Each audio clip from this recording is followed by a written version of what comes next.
اور جو کتاب اس نے اپنے اس پیغمبر پر نازل کی ہے اور جو کتابیں اس سے پہلے نازل کی تھیں سب پر ایمان رکھو، اور جو شخص اللہ اور اس کے فرشتوں اور اس کی کتابوں اور اس کے پیغمبروں اور روز قیامت سے کفر کرے وہ رستے سے بھٹک کر دور جا پڑا۔ جو لوگ ایمان لائے پھر کافر ہو گئے، پھر ایمان لائے پھر کافر ہو گئے،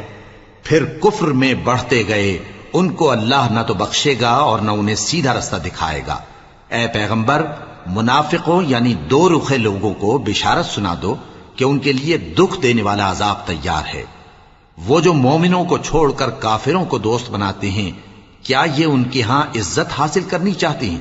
سو عزت تو سب اللہ ہی کی ہے، اور اللہ نے تم مومنوں پر اپنی کتاب میں یہ حکم نازل فرمایا ہے کہ جب تم کہیں سنو کہ اللہ کی آیتوں سے انکار ہو رہا ہے اور ان کی ہنسی اڑائی جا رہی ہے،